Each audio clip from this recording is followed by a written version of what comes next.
세 번째 주제, 활용 사례를 살펴보도록 하겠습니다.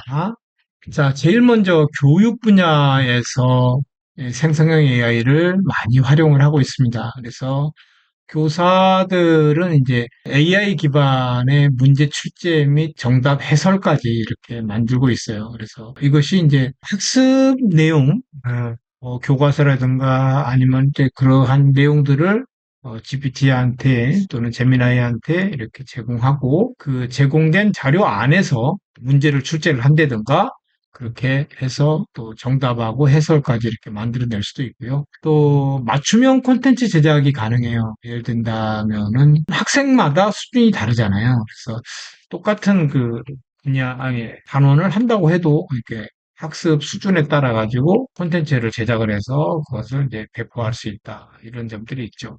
그래서 교사의 업무 시간이 굉장히 많이 절감이 되죠. 그런 부분에서. 그다음에 이제 학습자 중심의 교육이 강화될 수 있었다. 또 학습 효율성이 증대되었다. 이렇게 되어 있습니다. 그래서 이러한 것들이 많이 이제 이용들을 하고 있는 게 뭐 칸 아카데미, GPT 같은 경우도 학습자 수준과 관심에 맞춘 교육자를 생성해주고 다국어 학습 지원 및 번역 서비스도 하고 이렇게 보고 있습니다. 그 다음에 이제 마케팅 분야에서 이제 생성형 AI를 이용할 때는 이제 광고 문구 생성이라든가 또는 이제 고객별로 이게 타겟 고객층이 다르잖아요. 그래서 이제 어떤 사람은 전자제품에 관심이 있고 어떤 사람은 이제 뷰티 용품에 관심이 있잖아요. 그런 것들을 이메일을 다 자동화해가지고 마케팅 자료를 배포하는 그런 용도로도 많이 쓰이고 있다. 또 이런 부분들이 이제 예를 들어서 사람이 그 고객 행동 패턴이 있다고 봤을 때 그러한 행동 패턴들을 예를 들면 떤 사람은 화요일에 우리 매장에 와서 쇼핑을 많이 하는 사람이 있고 목요일에 하는 사람이 있고 이렇잖아요. 그러면 이제 고객 행동 패턴들을 분석을 해가지고 화요일에 오는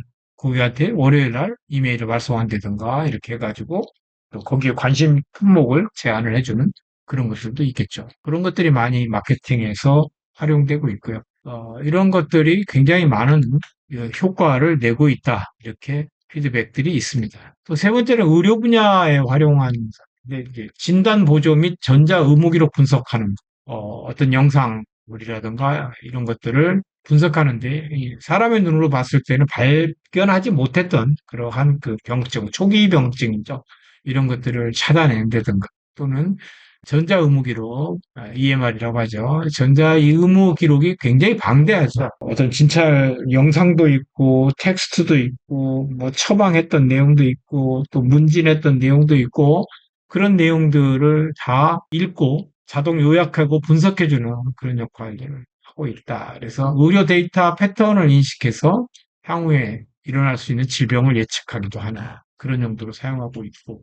특히 이제 신약 후보 물질 발굴하는 거. 이거 같은 경우는 얼마 전에 이제 지난 노벨 화학상을 누가 받냐면 구글의 딥마인드 티에서 받았잖아요. 그게 왜 그랬냐. 화학상을 왜 딥마인드에서 받았을까? AI가 받았을까? 그게 좀 의문점이지 않습니까? 왜 그러냐면 신약 물질을 하나 발굴하기 위해서는 실험을 뭐 1억 5천만 년 동안 해야 될 실험을 AI 모델을 통해 가지고 몇 시간 만에 해결을 할 수 있도록 그렇게 한 AI 모델을 만드는 그런 공로로 노벨 화학상을 받았어요. 그만큼 그 AI가 이런 부분에 단백질을 합성을 하는데 가짓수가 워낙 많잖아요. 뭐 기하급수적이겠죠. 근데 그것들을 AI를 통해서 좀 빠르게 이렇게 할 수 있게 되었다. 그래서 이런 데 많이 이용을 하고 있다. 이렇게 보시면 될 것 같아요. 또 금융산업 쪽에서는 이제 리스크 분석 및 투자 보고서 뭐 이런 내용이 있죠. 그래서 실시간 시장 데이터 분석 및 리스크 예측도 있고 또는 AI가 언제 이용되냐면 뭐 예를 들어서 카드 사용이 어떤 이상 패턴을 보이는 거. 그랬을 때 이상 감지를 하는 거죠. 그래서 이게 불법적으로 사용되어 있는지 도난 카드인지 이런 것들을 좀 분석해내는데 그런 LSTM 오토인코더 같은 모델을 이용해 가지고 별도의 그 트레이닝을 하지 않고 시계열 데이터, 그러니까 시간 단위로 데이터가 이렇게 쌓이게 되겠죠. 그랬을 때 어떤 패턴의 이상 감지를 하게 되면 그것들을 알람을 해준다든가 이런 용도로도 많이 사용하고 있다. 또 고객 문의 자동 응대 챗봇에서도 생성형 AI가 많이 사용되고 있죠. 지금은 뭐 이 고객센터 전화하면 거의 대부분이 그 AI가 대답을 많이 하고 있죠. 그래서 아직까지 뭐 사람이 하는 것처럼 100% 만족할 만한 답변을 못 내놓는다 하더라도 상당히 많은 분야에서 생성형 AI가 특히 활용되고 있다. 또 법률 행정 분야에서도 활용이 되고 있는데 판례 요약 및 계약서 자동 작성 이런 것들은 굉장히 그 AI로 처리하기 쉬운 분야라고 보죠. 법령집이라도 법령하고 판례들을 학습을 다 해놓는다면 거의 그 유사한 판례를 찾아내고 근거가 되는 그런 이제 법률들을 찾아내는 그런 것들이 결국은 지금 뭐 변호사나 이렇게 검사나 판사들이 하는 일인데 또 표준 계약서들 만들고 이런 것들도 굉장히 빨리 할 수 있는 분야 같아요. 그런 것들은 전부 다 텍스트이기 때문에 어떤 면은 좀 쉽죠.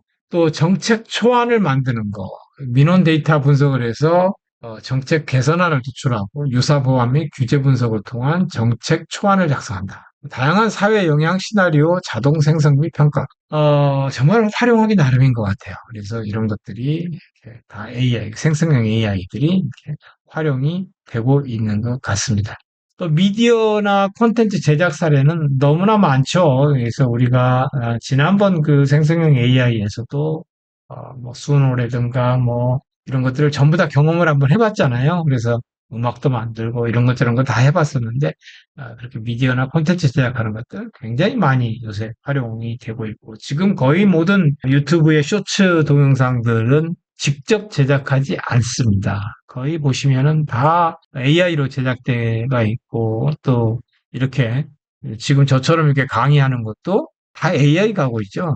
이렇게 직접 육성으로 하는 것이 어쩔 때는 좀 더 실수도 있고 더듬거리기도 하고 이런 것이 좀 더 듣기 편할 수도 있어요. 그런데 AI가 하게 되면 약간은 좀 기계적이에요. 아무리 자연스러운 뭐 어드밴스드 보이스 모드를 사용한다고 해도 뭐 예를 들어서 뭐 자바 그래놓고 가로 열고 또 자바를 영어로 써놨으면 자바 뭐 이렇게 두 번 읽고 막 이러잖아요.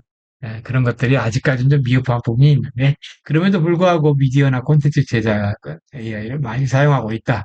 이렇게 보시면 될 것 같습니다. 자, 그 다음에 제조 유통 산업에서도 이 생산 계획을 자동화하고 또 품질 검토 보고서를 생성하고 재고 예측 보고서를 작성하고 이런 분야에서도 많이 쓰고 있어요. 그래서 현대자동차의 AI 품질 관리 시스템이라든가 아마존의 AI 기반 물류 최적화 시스템이라든가 삼성전자의 반도체 불량 예측 시스템들 이런 것들이 제조 유통 분야에서 적용되고 있는 사례라고 볼 수 있습니다.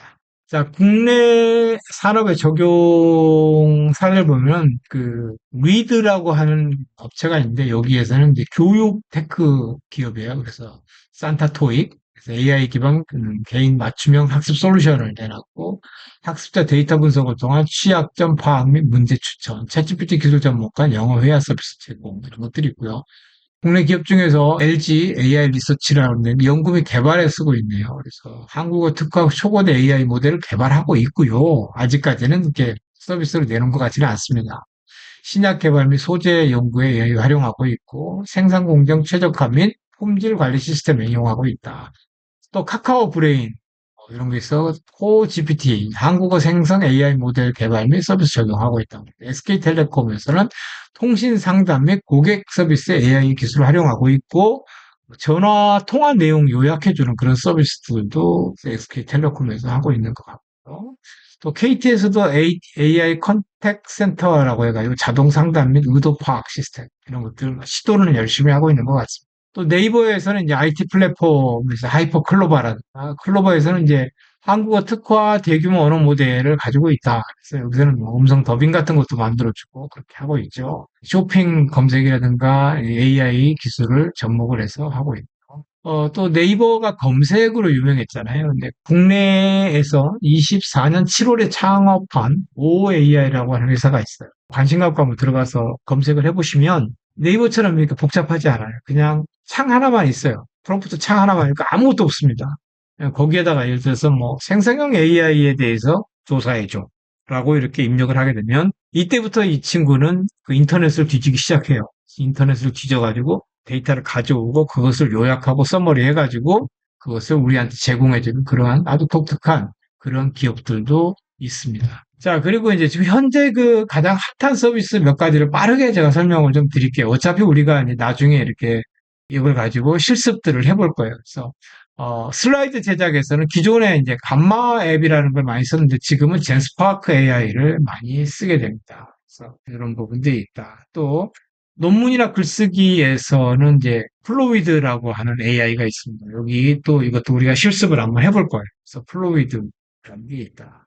또 검색에서는 방금 전에 제가 설명했었는데 OAI도 있고 챗봇 앱.AI인데 이거 유료 서비스예요. 근데 이거를 1년을 구독을 하게 되면 뭐 대부분의 LLM들 모델들 있잖아요. 챗GPT, 뭐 제미나이, 클로드, 퍼플렉시티 뭐 이런 모든 것 엔진들을 그냥 사용할 수 있어요. 그래서 그런 것들을 하나하나 유료로 가입하는 것보다는 챗봇 앱을 이용하는 것이 조금 더 저렴하죠. 용도가 좀 저렴하다 이렇게 생각이 들고요. 코딩에서는 뭐 커서 또 그다음에 VS 코드와 코파일럿, 그다음에 클로드 코드 이런 것들이 있는데 가장 많이 쓰고 있는 게 이제 아마 VS 코드하고 코파일럿일 거예요. 우리도 아마 이걸로 바이브 코딩, 바이브 코딩이라는 게 뭐냐면 느낌대로 코딩하는 거예요. 말로만 해서 타이핑만 해가지고 어떤 뭐 내가 어플리케이션을 만들어내는 그런 것도 우리가 한번 해볼 거예요. 그래서 그 다음에 또 커서라는 것도 있어요. 그래서 커서가 VS 코드하고 플러스 챗GPT를 사용했던 것을 커서에다가 하나로 합쳤었는데 VS 코드에도 코파일럿이 들어오면서 거의 기능이 유사해졌어요. 그런 부분이 있다. 그 다음에 이제 또 이미지 생성하는 것은 달리라든가 미드저니가 있고, 그 다음에 이제 영상과 음악 제작하는 것은 인비디오하고 비오3가 있고, 수노라고 하는 음악 제작하는 그러한 AI 서비스도 있습니다. 자, 지금까지 이렇게 강의한 내용을 핵심 정리를 해보겠습니다. 첫째로는 생성형 AI 개념과 생태계에 대해서 살펴봤고요. 두 번째는 생성형 AI 주요 모델, LLM 모델들을 살펴봤고, 생성형 AI들을 좀 비교해봤습니다. 활용 사례에 대해서 살펴봤고요. 현재 2025년 6월 가장 핫한 서비스와 이런 것들을 앞으로 실습할 거다라는 그런 부분들을 여러분들한테 말씀을 드렸습니다. 네, 대단히 수고 많으셨습니다.